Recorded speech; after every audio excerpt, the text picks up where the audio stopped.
And welcome back to the Cover 3 podcast here on CBS Sports. That's Danny Kanell. I'm Chip Patterson, coming to you live at youtube.com/cover3 and everywhere you get your podcasts on demand. Thanks for hanging out. Smash that subscribe, smash that like, and come and join us in the chat, a.k.a. the Cover 3 Tailgate, where we got a little bit of breaking NFL news and an interesting question from our friend Jackie. DK, so I guess we've got Todd Monken to the Browns. Is the breaking news. Mm-hmm. So Jack asks, does Kirby Smart have a better offensive coaching tree than Lincoln Riley? He might.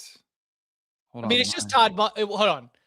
Offensive coaching tree would be Todd Monken, and then I guess you're just obviously the Cover 3 Tailgate. Big fans of Mike Bobo. Yes. We know that. Who else would be on the offensive coaching tree for Kirby Smart? If we're just going to say coaching tree, then we also include Dan Lanning in that one as well. Right. What do you think's at the core of does Riley even have a tree? Well, that's I think the core is that he has one more than Lincoln Riley does. I don't even know if Lincoln Riley has anybody that's stemmed from his staff offensively. He's fired coaches, right, that right, haven't been able to get it. So maybe so. Yes. Also, Joshua, happy birthday to you. You jumped in early. And then at 8:59 a.m. Eastern time, our guy Ray jumped in with an interesting comment. He said, did we actually find a sweet spot with basically the college football playoff, basically 6 auto bids, counting Notre Dame as 1 with the special exemption, and then the 1 for the group of 6? Could this actually be the new standard moving forward? It is essentially a 6+6. I would say that Ray probably thought about this, Danny, because we also got the less discussed group of 6 angle yesterday that even some group of 6 administrators did not understand, that you do not even have to be the conference champion to make the college football playoff with the special group of 6 exemption. It is simply the highest rated. What'd you make of that revelation? I was not aware of that before yesterday. I was not either. I don't think it makes a ton of sense. Do you think, I was trying to think of scenarios where you would have that actually unfold, and I'm struggling to come up with one. I guess it protects if you had a team like Tulane this year, which would have, if they would have gone undefeated, let's say they would have beaten Ole Miss and right, Northwestern and Duke, and they were undefeated and ranked, in the top 10 potentially, if that was the case, and then they lose in a rare upset to Memphis or wherever, a 2-loss team in the group of, say, in their American championship game, I still think that you would probably drop out and they would find another conference champion. I guess it's just so you're not forced and you want the best team possible, I guess. I'm just trying to find a scenario where it would actually come into play. I think that it is the idea that one of the at-large bids could be taken by a team like a Tulane, or a Boise State or a team up there. It is almost protection of, okay, so let's say it was the year 2024, Boise State's up in the top 10. They're a 1-loss team. Their only losses to Oregon. Could have made the college football playoff on their own merits, ended up getting in as the Mountain West champion and as the conference champion. So if they had lost in the conference championship game, they would have been thrown into the at-large pool, which would have taken an at-large spot from the SEC or the Big Ten. So I think that's what the protection is. Essentially, this provision, the way that I read it, makes it impossible to get 2 group of 6 teams into the field ever. Right. And if that's the read, then that is a good protection of it. I don't think anybody wants to see a second group of 6 team in there ever again, for their safety. Clearly, we want to make sure that we get one team can get hurt. Always a safety issue. It's all for the safety. Call OSHA, Bud Elliott, the Department of Safety. He will send you your safety vest. A little bit to get to today, including reacting to last night's release of the Big Ten schedule. Monday, we got the ACC schedule. A little bit wonky, the 8-game, 9-game. We'll get into that as well. But we also have some finality. We've got an actual settlement, as former Duke quarterback Darian Mensah has settled with Duke. That came out on Tuesday. Then later in the day, after taking a visit to Miami, he committed to the Miami Hurricanes. So now this is all settled. This is behind us. How are you moving forward as we start to think about the saga that was between Darian Mensah, Duke, and the Miami Hurricanes? I feel a little bit torn talking about this because as a Florida State guy, I think, you could have assumptions that I wouldn't want to see this, or I would have this take because it benefits Miami. Mm-hmm. But I hate this for our sport. I hate this for college football. I hate that it is one more aspect of our sport which looks like it has no protections against. Like, you would think in theory that you've got a contract, a 2-year deal, that should protect a school from losing a player. And yet here we are. Duke comes out and they have this statement that they put out. And essentially, it sounds like they were like, you know what? It's not really worth it. We're probably going to lose anyway. So they will do what's best for the student athlete, right? But that is clearly not what went on. They weren't going to win and they knew it. So it just, to me, makes it more murky, where everything we've got, every guardrail, which I think is the term they've used, is really only suggestions. Like, good luck. Let's try to abide by these. But if you're a school that really needs a quarterback and you're a little bit desperate and you got extra money to spend, then by all means shop away wherever you want.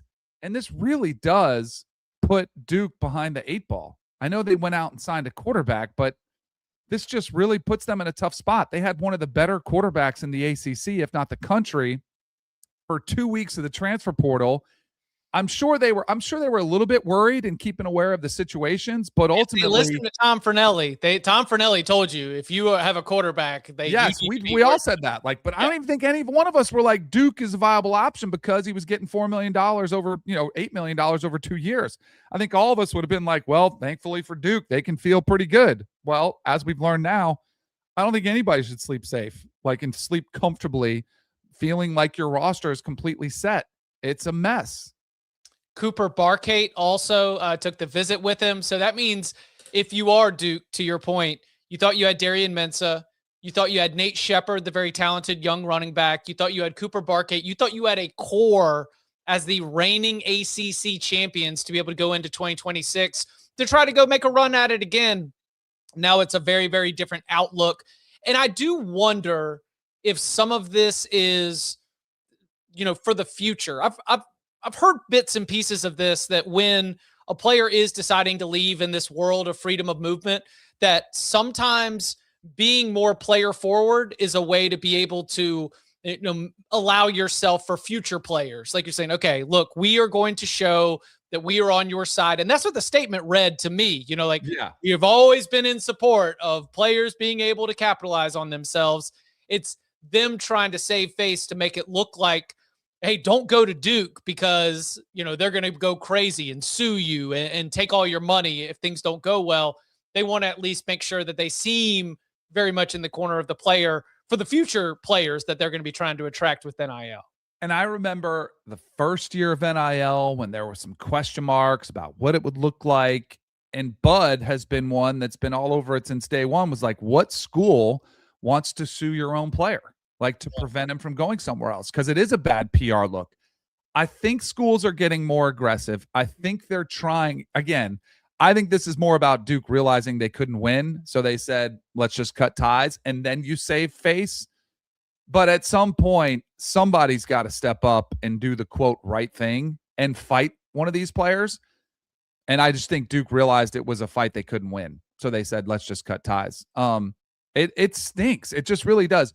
Do you think there is more, or do you think there was more outrage over Damon Williams and Washington because of the rumors around Lane Kiffin? Or do you think this is getting the same attention? I feel like that situation got a lot more buzz. Maybe it's because it was early in the portal. It was, before the national championship game. This one was. There was a lot of news surrounding it. But I feel maybe that's because it was Lane Kiffin. But this one, I feel like most people are like, player left Duke, no shock in football, to go play at a better football program.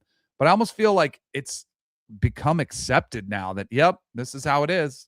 I think that this one actually has gotten more run, and I am biased, of course, because of where I am, but I think it's gotten more run because of the litigation and how long this, it started when you were still at the national championship game a week ago, right? So this was a story that has continued to have other layers and other steps all the way to the final commitment to Miami, which is where I think a lot of us thought that it was going to be eventually. I think that this one was more informative. The Damon Williams spiked in interest because it was LSU, because it was early in the portal, because of Lane Kiffin and all those things. But this one, I think, was a little bit got more attention because it actually involved going to court. It actually involved, let's pull these things out. Let's see what's possible. What's the word? A stress test. It was a stress test for the system. The Damon Williams never got to that point, right? So it was, I would say that this did get more attention than Damon Williams, but only because of the length of how long the saga went on and because of the steps that it went to get there. It unfortunately leaves us in that sort of cynical position. Like you said, as a fan, it's like, okay, well, I guess if you're the little bank, you're just screwed. Right. And the stress test failed. Like, I guess that's what you would say. Like, your stress test failed. The system once again proved to be absolutely manipulated by money and programs that have more power and more status. And then the next thought that comes to my mind, because I just want these to be done. We're all like, oh, the portal's closed. Okay, this is it. Let's put it to bed. In my mind, I'm like, who's going to be prevented if it's not working out in spring ball with whatever quarterback you spent millions on and he gets hurt or he's not happy or you have a quarterback that you were banking on, but something happens. Who's to say that somebody doesn't get plucked from a roster? That's a starter, group of 6 or power 4. And you just say, well, we're willing to pay. Let's just fight it again. Like, that's my mind goes to immediately. Like, prepare yourself for more of these types of situations. If a team is in desperate need for a player, they'll figure out a way to go get one. Yeah, we spent some time. Obviously, the Nico story was a big one, but we did spend some time with that spring portal window last year. We do not technically have a spring portal window, but like you said, technically, we'll see what ends up coming out there. Okay, now if we have to compartmentalize, right? I mean, it's what we have to do in our job. So let's shut that, and we're going to talk about Miami's schedule and the ACC schedules in a little bit. But if I'm to shut that door and just look, Miami's got a really fun offense for 2026. Yeah. You got Mark Fletcher back. You've got Malachi Toney back. You've got Darian Mensah running the offense. You've got, we talked about Cooper Barkate. I mean, the whole wide receiver room is really, really loaded. Pringle jumped in the portal, but ended up coming back. So he's going to be back, a very talented young running back. I mean, the ACC champs are bust, right? Yeah, absolutely. They'll be the preseason ACC favorite. I think they're upgrading at quarterback. I think he is better than Carson Beck. I think it's similar because he has struggled with some turnovers at times, but I think he has less baggage in big games than Carson Beck did. He doesn't have the injury history that Carson Beck did. I think he'll be able to execute this offense at a very high level. He's already played in 2 different offenses and excelled in both of them. I think this is a great move for Miami. I think he's one of the top quarterbacks in the portal that were available. Yeah. And when we talked about the quarterbacks in the portal, I was like, I don't know if I really love any of them. Darian Mensah might have been my favorite quarterback in the portal. Like, from what I've seen with him, playing with less around him. Yeah. Over Sorsby, over Levitt, who I think are good players, but if in a quarterback class, which no one really blows me away, I would say Darian Mensah is right up there. I really like Mestamaker a lot. Of course, his story was kind of already written, him going to Oklahoma State with Eric Morris. But I think Mensah's my top guy coming out, and Miami was able to land him. And I also think, this has been what a lot of schools have done, but clearly Miami has had no problem getting one and dones. Like, guys just to come in for 1 year. We'll spend all that money, but we know there's probably a floor on what you're going to bring. Like, the bottom's not going to drop out. We'll build around you and try to do it again, run it back. And it's a formula that's worked. This will be the 3rd year that they'll be trying to do it. And you could argue, Cam Ward's year, they were right there for the college football playoff and the ACC championship and collapsed down the stretch. But it's worked. This will be the 3rd year in a row if it does, and I think it will. Darian Mensah with 34 passing touchdowns on the season. That was tied for second, only behind Fernando Mendoza. And Danny, like you, I had to do the check here because he had some very inopportune turnovers, but the full season body of work, because like we remember the UConn game, right? Right. That's the one where you can't get it out of your mind. But the full season body of work, only 6 interceptions, 34-6. Mendoza was 41-6. Like he had a very, very good season, and he had to, in that offense, I think probably throw a lot and do a lot more, kind of like what you're saying. This will be a different approach for him, but to know that he can go out there and be a playmaker and put the offense on his back, I'm excited. Like I'm legitimately excited. I think the Miami Hurricanes are going to kind of be like a little bit of a rock star type team to follow because of the run they went on, what it means moving forward. I think there's going to be a buzz about this group that's going to make it very, very fun to follow in 2026 as they try to win the ACC title, which, and someone in the tailgate pointed this out earlier, Darian Mensah could win 3 conference titles in 3 different three conference titles with 3 different teams and 2 different. There you go. Yes. Which would be pretty insane. That's 2026 in a nutshell in college football. It will not be easy to replace 3 first-rounders, with Maui Goa and Bain and Mesidor, but they've done a really good job recruiting. I think the edge rushers, I think Bain and Mesidor will be challenging to replace, but I think you've got to feel good about the job Corey Heatherman did. Again, it helps to have 2 guys who wreak havoc on opposing quarterbacks, but they've done a great job recruiting and reloading, and I would expect them to be right back in the mix. The defensive line, Ruben Bain actually had some fun comments discussing, Lightfoot. Remember we saw came in with that really big hit in the national championship game. But if you go and you look at the way that they've recruited, it's not a surprise whatsoever. The players that are stepping up are really, really good players. And I think that's what they're excited about moving forward. So one quick thing before we hit a break and then start to get into some schedule discussion. This morning, the lead story on CBSSports.com was about a college football coach, not for college football reasons. The lead story on CBSSports.com was about North Carolina's head football coach getting snubbed for the Hall of Fame.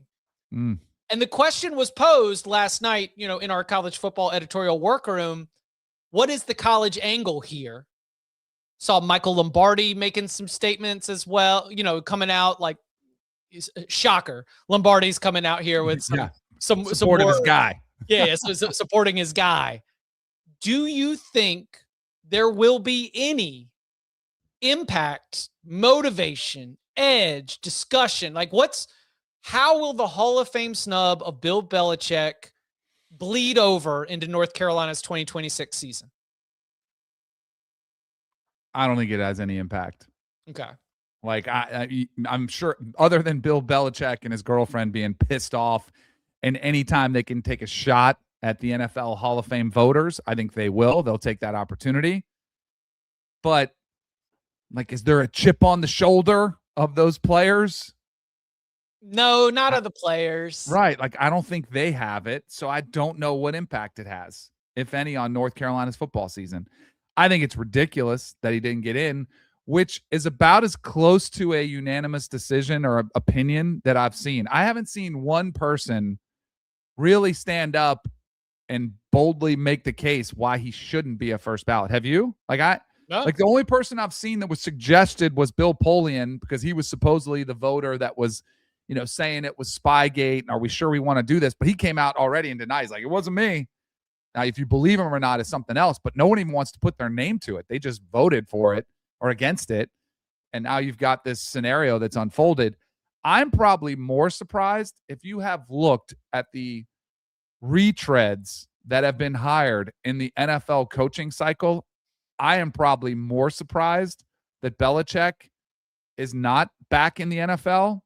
And it does make me wonder if he maybe regrets going to North Carolina, because if he just kept doing TV for another season, I think he would have absolutely had a job in the NFL. But because of what transpired in Chapel Hill, the debacle that's unfolded with his girlfriend, the amount of power that she's had in his decision-making as a head coach, I think that's why he's not in the NFL. Because you cannot tell me, was it 9 teams in the NFL needed new coaches? Yeah. And you've had guys, again, retreads, young coaches with no track record getting opportunities.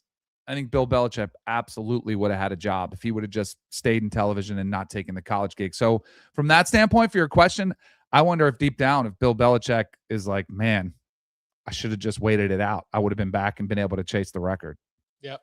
Will be very interesting. The North Carolina Tar Heels begin their 2026 campaign in Ireland against TCU. Coming up on the other side, we turn our attention to the Big Ten 2026 schedule, including the Buckeyes have quite a road to travel. All that and more. Next. When you need your sports news all the time, we've got breaking news to bring to you. CBS Sports HQ gives you a snapshot of all the sports that matter to you. When you need your sports in a snap, find it on CBS Sports HQ, streaming free anywhere you are. Back here on the Cover 3 podcast, and on Tuesday night, we got our first look at the 2026 schedule for the Big Ten Conference. Lots to be able to get into here. Before we get out of here, we'll highlight some of our favorite games. But I was curious, Danny, where would you like to start in terms of the storylines? Like what really stood out to you in terms of the big picture overarching thoughts with what we learned on Tuesday? So I would say I would start with the national champion, the Indiana Hoosiers, who have had a very, easier, I wouldn't say very easier path than most. I think it's significantly harder this year. The non-conference is not. Remember, this was the year I think we were supposed to get Virginia, which I would have loved to have seen just for another non-conference challenge that Indiana backed out of a year ago, paid their way out of. So the non-conference is easy, and it starts off easy. But Ohio State, Michigan, back-to-back weeks, and then USC, Washington in your 2 out of your last 3, I think is a more significant path for the Hoosiers this season. Interesting note here. So Indiana and Oregon face Ohio State and Michigan in back-to-back weeks. That's tough. Yeah. Those are two Big Ten title contenders in Indiana and Oregon. Maybe among Ohio State as well. Both of them have to do it. For Indiana, for those of you who are not watching on youtube.com/cover3, Indiana will play host to Ohio State in week 7 before traveling to Michigan in week 8. The Oregon Ducks are away to Ohio State in week 10 before hosting Michigan in week 11. So those games a little bit later on in November. I tell you what, this Ohio State schedule is kind of a monster. Now, obviously, we've got the return visit with Texas. That is going to be one of the biggest games in college football of the entire year. They're going to be top 5 teams once again. But then you start to really break it down, and you've got a road trip to Indiana. You've got a road trip to USC. You've got a road trip to Iowa. You have Oregon coming to Columbus. You've got Michigan coming to Columbus. So between Michigan, Oregon, USC, Indiana, maybe Illinois, Texas, I mean, we're talking 5 to 6 top 25 teams all on that schedule for the Buckeyes. I've seen some Ohio State fans mention it is one of the toughest schedules that Ohio State has faced in years. I think that's a fascinating landscape for Ohio State in a year where year 3, Jeremiah Smith, right? Julian Sayin trying to bounce back, and the Buckeyes in general trying to bounce back after going from 12-0 to 12-2 and out of the college football playoff. Did you mention Iowa on the road? Yeah. Yeah. I mean, like that, there's 5 or 6 easily, I think, teams that probably will finish in the top 25. It's brutal.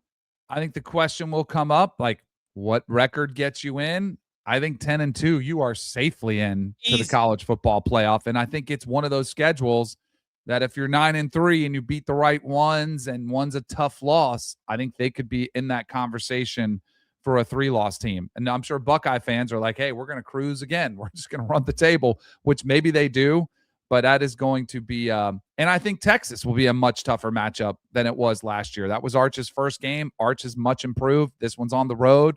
So, yeah, I think Ohio State clearly has one of the better, tougher schedules out there. I also, sort of on that note, I don't think January 28th, bold prediction. I do not think a Big Ten team will be 12-0 at the end of the season. Boy, you're just giving like bulletin board material for Kirk Cignetti right now. I do not think do it. You're good for you're going to say good. I agree with you. I do think it will be harder than ever to run the table and be undefeated. I would agree with you. All these schedules look brutal. Because where would you draw the tier for the top tier? For what? Like record wise? Yeah, like when you're trying to stack them. Like for me, I think I would say Ohio State, Oregon, Indiana, and then maybe draw the line and then get into a Michigan, USC type conversation. Yeah. But those three are the ones that when I'm really trying to say who could go 12-0, those are the teams I would consider. And a lot of them all play each other. And I don't see one being able to truly separate from the pack. Agreed. The Penn State, I do think it's a pretty manageable schedule for Penn State and Matt Campbell's first year. That's why I thought this job would be very attractive and, somebody who could step in and win right away. Once again, the non-conference is very doable. USC will be at home, Michigan on the road, but the back end, Washington on the road will be tricky, but Purdue, Minnesota, Rutgers, Maryland to finish it out. Like if you can just get to your bye week with one loss and maybe undefeated, like you're looking at a really good situation to finish off the season with. I'm glad you mentioned Penn State. I think Penn State has the most favorable schedule in the Big Ten. I think that's like for Matt Campbell to be able to walk in and have the warm up of Marshall, Temple, Buffalo. Then your first conference game is Wisconsin at home. Your road trips out before you get to Washington, which is fair, but before you get to Washington, your road trips are Chicago for Northwestern, Ann Arbor, get a bye, Purdue. I mean, the fact that Penn State goes through and they don't play Indiana, they don't play Ohio State, they don't play Oregon. Those are the three teams that I just mentioned as the top tier. Right. That screams to me as almost Indiana 2024, where you're going to have like a high total and everyone's going to be screaming about them. Like, wait, no, they haven't played anybody. That is the challenge for Matt Campbell, because if Matt Campbell goes 7-5 or 8-4 against this schedule, it's going to be a disappointment. Yeah. Matt Campbell with the Penn State, Iowa State Cyclones needs to be able to find a way to stack a bunch of wins because of the strength of schedule. What also is going to be interesting about it is that James Franklin could never get past the top 5 opponents, which were in large part Ohio State and Michigan. And it depends on how Michigan starts the season. I don't think they'll be top 5 when Penn State plays them. So you might be able to just keep racking up wins and never have that stat come up to compare it against James Franklin. You ready for a few more interesting quirks from this schedule? Yep. The Rutgers Scarlet Knights, 0 West Coast road trips. They are the only team with 0 West Coast road trips. Rutgers road games are to Chestnut Hill, to College Park, Maryland, to Chicago to play Northwestern, to Madison, and to Happy Valley to play Penn State. All those years, it's so funny. All those years in the Big Ten East, Rutgers seems to be saving. Actually, I did read Rutgers is in a little bit of financial trouble recently. Oh yeah. Maybe we're saving money. No West Coast road trips. Good job, Big Ten, looking out for our guys. That would actually be funny if that was a reason why they didn't. What were they? $177 million in debt. Yeah. Way to go. Oregon Ducks, two bye-related quirks. Kind of early bye week. They get the bye in week 5 after playing Boise State, Oklahoma State, Portland State, and USC. That's 8 games in a row, including the stretch of at Illinois. You got the Northwestern at home, then back east to go play in Columbus against Ohio State, then back west against Michigan, then east to go play Michigan State, then back west for Washington. That is brutal. That is a rough stretch of games, and the travel will be nightmarish for the Oregon Ducks. With no breaks, too. Yeah, that's a tough go of it for Oregon. And but if you thought that was tough, did you take a gander at Northwestern? Oh, Northwestern's got a bye in week 2. Yeah. That means 11 games in a row. They'll get their warm up. I believe that's South Dakota State, right? Yeah, the Jackrabbits. Yep. Yeah, and then after that, it is 11 games in a row. Tough stuff along the way. Any other big picture? Yeah. The other quirk that I was surprised, I know we're going to talk about the ACC. The ACC has several teams playing week 0. And I've actually looked at this trend and been like, I was expecting the Big Ten to maybe take advantage of that opportunity. Instead, you have one team that still hasn't even announced their week 0 opponent. It is USC. Of course, the Notre Dame game was the one that's out. I'm sure it'll be some juggernaut in week 0, but the advantage of 2 bye weeks for them. That's the week 0 advantage. You get that game early. They have 2 byes within there. If you're a USC fan, with considering what's coming back, bringing Gary Patterson in to run the defense, like this year supposing to be a big step forward. You mentioned playoffs or bust. I think if it's not the playoffs for USC, I know there's already some fans who are sort of split on Lincoln Riley. I think there'll be some very, very understandably frustrated USC fans. You got rid of the Notre Dame game specifically to challenge for the playoffs. And that one loss, what if we were 10-2? Like if you're not 10-2 or better, I think it's an extremely disappointing season for USC. Well-timed buys too. Yeah. Oh, they're perfect. Yeah, it's great. Yeah, USC, they've got the Oregon game, which I think is honestly like one of my favorite games, just because it's so early in the season to be able to get things rocking and rolling. They follow that up with Washington. So Oregon and Washington both come to the Coliseum week 4, week 5. Then they head out to Happy Valley to play Penn State. So Oregon, Washington, Penn State, break. Then they go play in Camp Randall against Wisconsin, return home for the Ohio State game. That's obviously massive.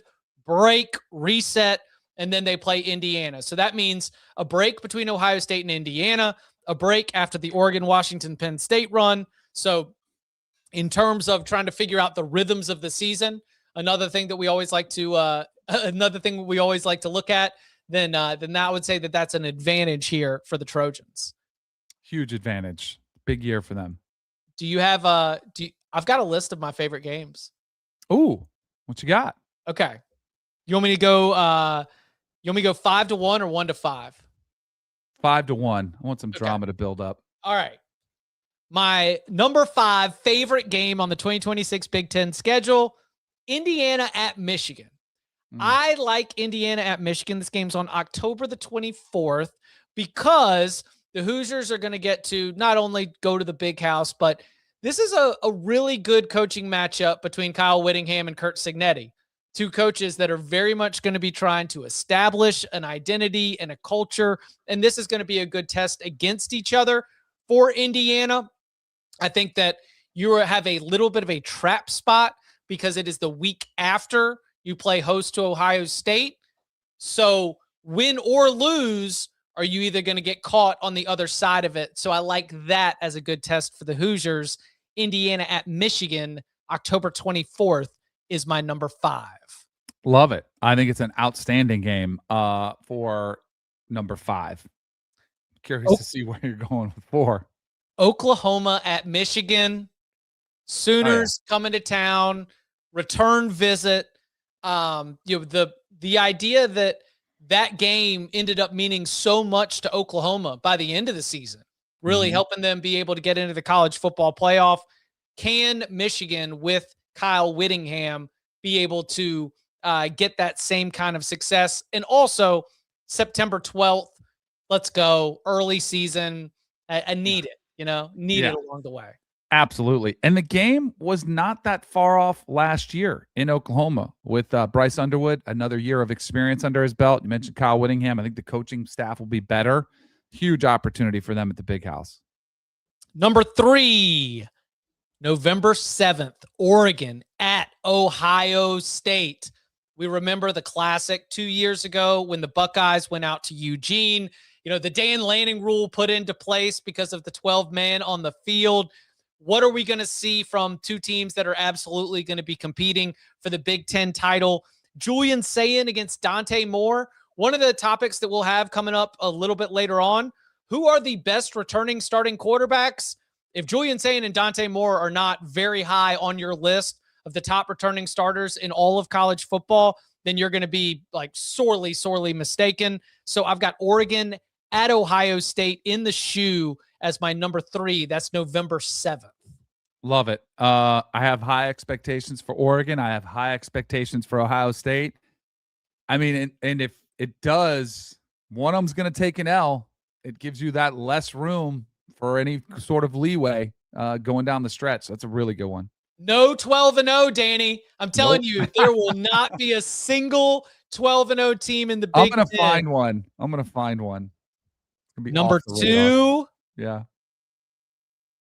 I think it, I'm just going to say it. I think it's 2. I think it's 2. It's in Austin. It's also on September 12th. It's the Buckeyes going to play against Texas. And while we are talking about the Big Ten schedules here, it is undeniable that the Texas side of this is so intriguing. Yes. I mean, the all or nothing opportunity. Arch Manning looked overwhelmed the first time that he played Matt Patricia's Ohio State defense. Now he gets a second look at him. Steve Sarkisian gets a second look at him. Texas has gone into the transfer portal. They have loaded up on talent to surround Arch Manning in the 2026 season with the best chance possible to make a run at a national championship. Ohio State believes it should be right back in the mix for the national championship.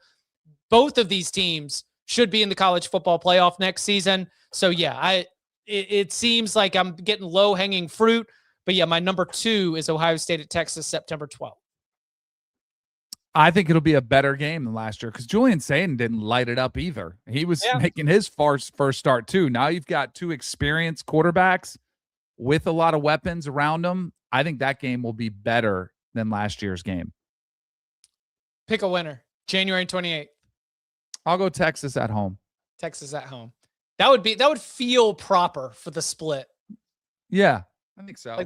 Trust me, I wouldn't be surprised at all if Ohio State won, but I do think, I don't know though. It's going to be, Texas will be favored. Do you think that's safe? Yes. 2.5 points, something like that? Yeah. Just a home field. I mean, the place is going to be absolutely bonkers. But my number 1, it is a rematch of the 13-10 Big Ten championship game. The fact that we get Ohio State in Bloomington on October the 17th. If you don't think the world famous Ohio State Buckeyes are rolling into the champ's house with a chip on their shoulder, I mean, that is a walk in your trap kind of game. They want to take that game over. They want to make a statement. The villainy of the Ohio State Buckeyes in 2026 will be on full display. And the Indiana Hoosiers, no longer the upstart plucky underdogs, no longer the band of misfits, the Indiana Hoosiers with a target square on their back right in the middle of October, having to defend it against Ohio State. I think it's going to be emotional. I think it's going to be hard hitting, just the way the Big Ten title game was. Fired up for that one. That's my number 1 game on the Big Ten schedule. So no Ohio State, Michigan. Nope. Greatest rivalry in the sport. Didn't even make it. Did not make it. The other one that just missed the cut was Oregon at USC. Those were my 6 and 7. I would say, it's kind of, which is kind of crazy how fast this has evolved. We've seen rivalries develop in the SEC, kind of ebbs and flows with LSU, Bama, at times, Tennessee, Bama. You see these different rivalries kind of ebb and flow with I don't think we've ever in history seen Ohio State, Indiana as a rivalry. Right. But for the third year, kind of having split the first couple times and having Will Howard with the cigarette and stomping it out and then losing that opportunity at undefeated season and a great spot in the college football playoff.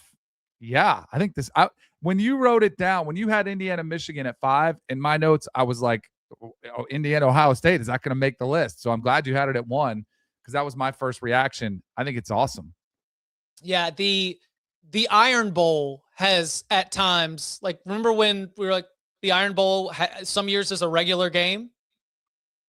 And I said that it was 6th. I listed them, like, about putting them together because I was going to do a conference only and a non-con included. Right. So since I was non-con included, I added a couple extra. But Michigan at Ohio State was my 6. Oregon at USC was my 7.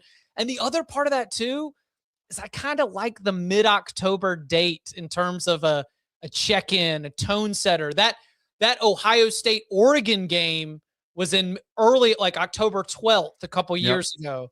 And think about how that was so fun to be able to set the course for both of those teams and eventually set up the rematch in the Rose Bowl that the Buckeyes were able to get their revenge with. It's good to see Wisconsin.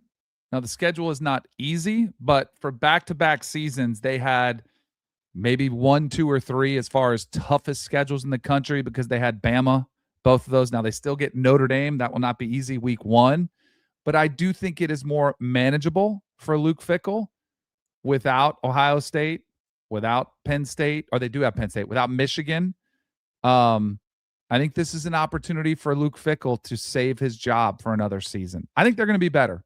Great call. I'm glad that you mentioned that because I actually think Wisconsin, outside of Penn State, jumped out to me as one of the more manageable. The Wisconsin Badgers miss Ohio State. They miss Oregon. They miss Michigan. They miss Indiana. You mentioned the Notre Dame game. That's at Lambeau Field. 50-50 split on that one. But that is a nice reprieve from having one of the most difficult schedules in the entire country as Luke Fickell tries to salvage this thing. Another one that looks a little bit not overwhelmingly manageable, but the Illinois Fighting Illini. You've got Oregon coming to your place. Your West Coast trip is out to play Bob Chesney's UCLA Bruins. You've got a very middle of the season bye week. Mm-hmm. Play Ohio State, but no Indiana, no Michigan, no USC. It's an okay draw there for the Illini. Yeah, it's not bad at all. Tom's got to be pretty excited about that. I mean, 12-0. I think Illini by a billion. I was looking at anybody who's just surprised who dodges, Ohio State, Michigan, and Oregon. But now you can't dodge Indiana. Like there aren't that many easy ones. I like your call on the no undefeateds. Yep. I like it. Anything else on Big Ten before we hit a break and pivot to the ACC? I don't think so. All right. Coming up on the other side, ACC schedule. It's going to have you scratching your head a little bit. We'll try to explain and more next. This isn't just combat. It's cinema.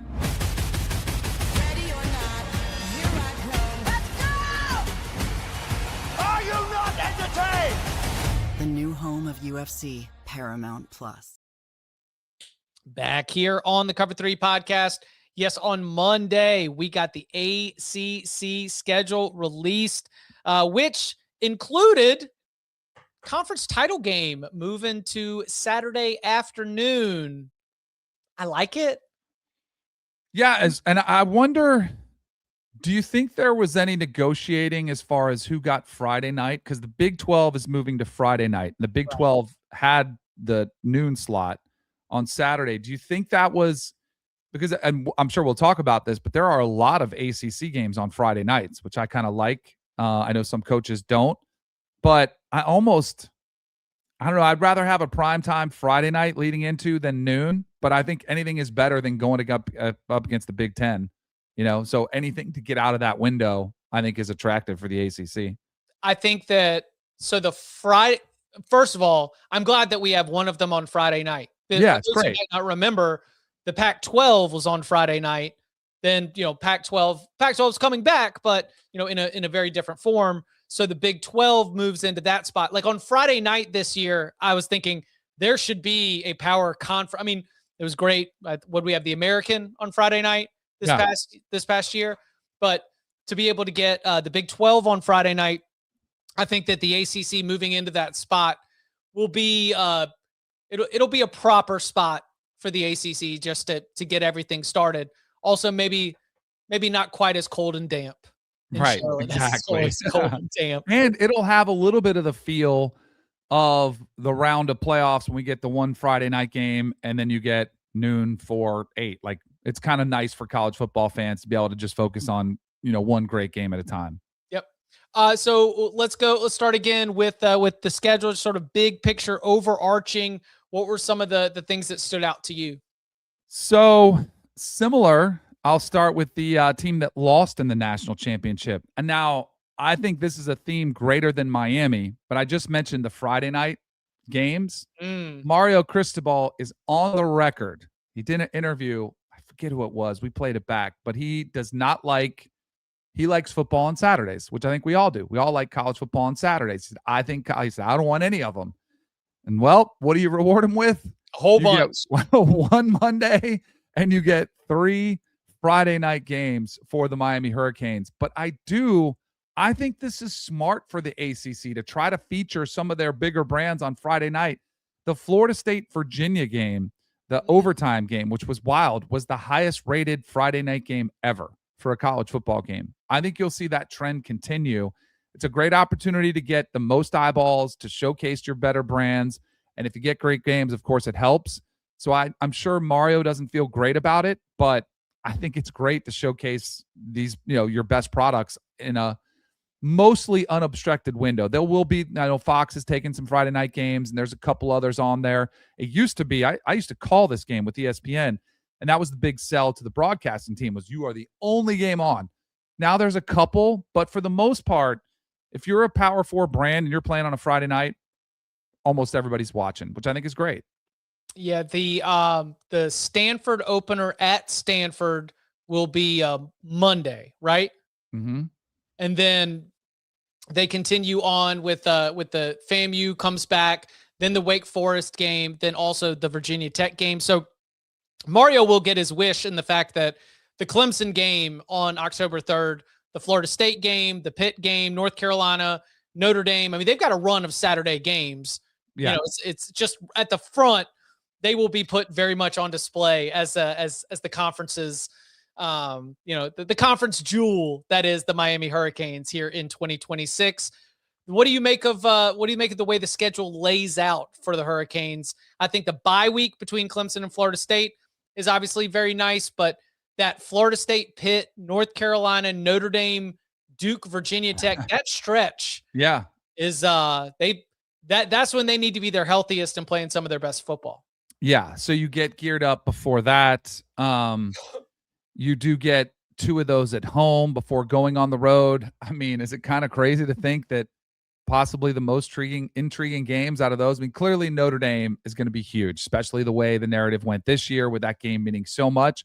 And maybe it does again. I mean, I could see a scenario where you could have 11-1 Miami and 11-1 Notre Dame again, and the winner or loser of that one is jockeying for position. That could come into play again. But I think it's also the Duke game is really interesting because of what happened with Darian Mensah, his old team, Manny Diaz's history with Miami. That game is very intriguing as well. And then, of course, Virginia Tech. I think we all think it's going to be a much tougher out for everybody this year. So I would include Miami in there. What do you make of James? We have James Franklin's Virginia Tech Hokies. Remember, like right. James Franklin's Virginia Tech Hokies. What do you make of the Hokies slate there? They're going to go to SMU. That's another weeknight game. They've got the 2 Miami weeknight game. They go to Clemson. So those are 3 tough road trips. But I'm looking at the rest of it. I think that they should be in a decent position to have a good season. Yeah, I do too. I think it should be, and especially considering the investment they've made in the roster, there's going to be a ton of turnover. But I do think this is one. Now, I don't think if I would I'm sure they might be a trendy pick to win the ACC, but I would think 9-3 would be a phenomenal start for James Franklin's career at Virginia Tech. What any other what about I've got a toughest nomination for you. Two of them actually. Any easiest nominations?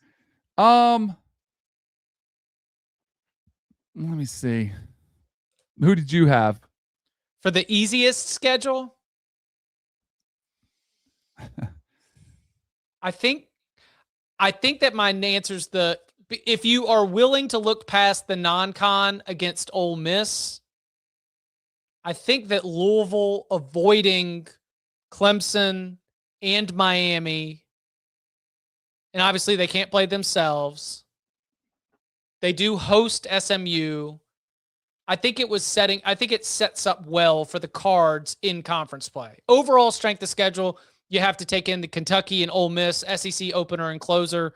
That's going to be a little bit, add some difficulty points to the score. Yeah. But in terms of trying to make it to the ACC championship game, I think the Cards have a decently favorable schedule and a decently favorable sort of like way that it all lays out. I mean, your road trips are to Raleigh, they're to Syracuse, they're to Georgia Tech, they're to North Carolina. You don't have anything too crazy. So as Jeff Brom is looking to try to, win a few more games this year, get back to that 9-10 win standard, I think the Cards got a pretty decent draw.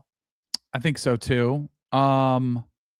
Stanford, although their travel's brutal, and they do have Notre Dame. Scratch that.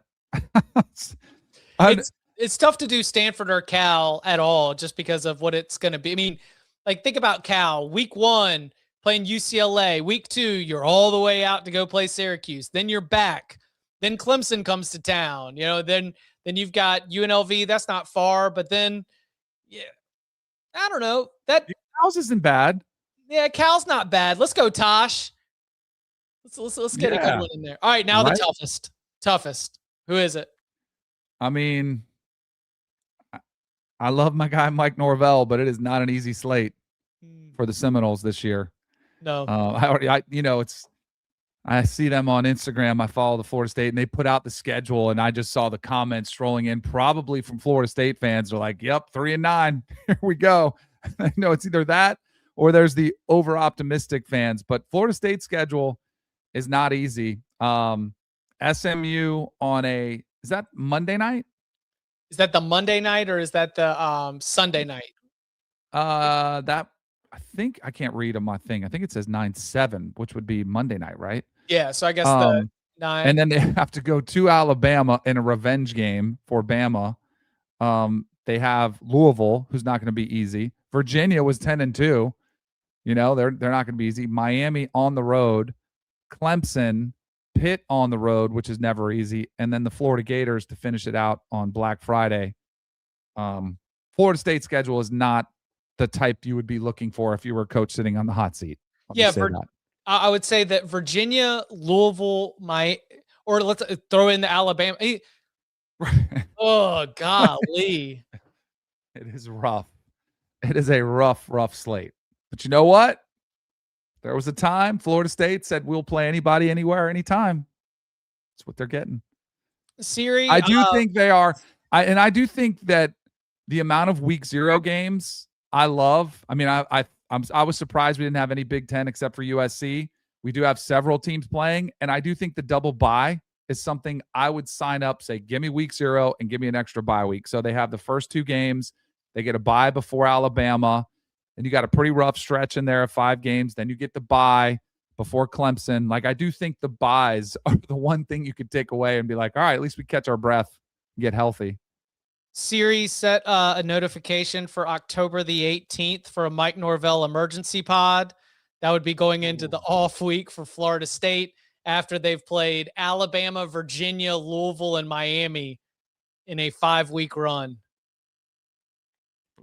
And that Louisville game is Friday night, I believe. So that'll be on the national stage. A lot of eyeballs on it. I mean, the Miami game will be on a national stage. Yeah. But I'm just saying, like, going into that one, if you lose that one, then the conversation could get heated. I'm going to stay optimistic, though.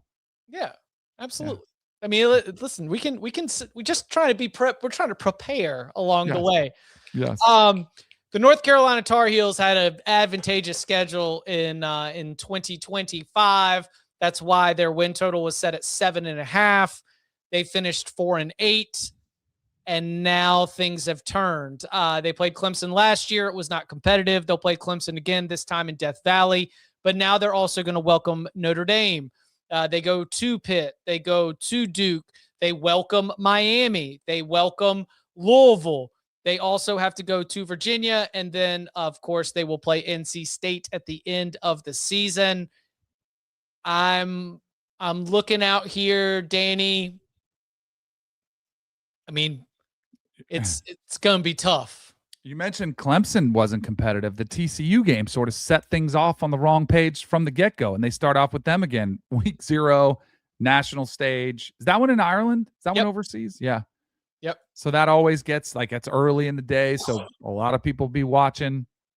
That is not great. Schedule is pretty manageable as NC State. Yep. I think you mentioned them, but just looking at it again, Vanderbilt, post Diego Pavia, we'll see how good they are, but I think their schedule is pretty manageable. Most of the home games you'd probably want at home. I think NC State has a pretty good schedule. NC State has one of your very classic, when they test themselves against those early tough opponents, if it goes well, it will very quickly get exciting. Like the Virginia, Vanderbilt, Louisville, right? Like if all of a sudden you get through that, 2-1 or even 3-0, but if you get through that and you're all of a sudden a one-loss team, now we're going to start to look up, because from there, to your point, it does open up where, Wake, Stanford, Cal, a Duke team that just got rated, Syracuse, you could string together a couple of wins and set yourself up looking down the barrel at the end of the season, where Florida State and North Carolina, who knows where those teams are by the time you get to the end of November. It's a year, it's a year with CJ Bailey and the Wolfpack. If they're able to string it all together, it'll be something to be able to watch. Let's see. Any other ones stand out? I think that's about it. SMU. Let's see. SMU's got no Miami, right? Yep. No Clemson. They do have Notre Dame. They do have Notre Dame. And they do have Florida State to kick off the season, and a must win for Florida State. Yeah. But that'll be interesting. Who's going to be favored? I think it's SMU. I know. I mean, it probably should be. Yeah. SMU and Louisville in 2 of the first 3 games. So SMU's ACC title hopes certainly tested right out of the gate. All right. So on Thursdays, tomorrow, and certainly a lot of Thursdays moving forward, a big part of the conversation is going to be you.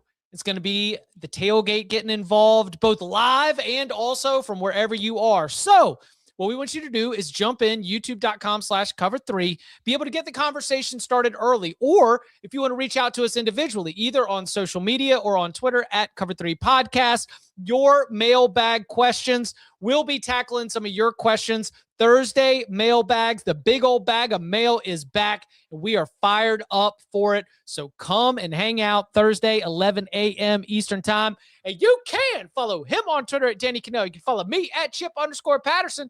Gentlemen, thank you very much. See ya.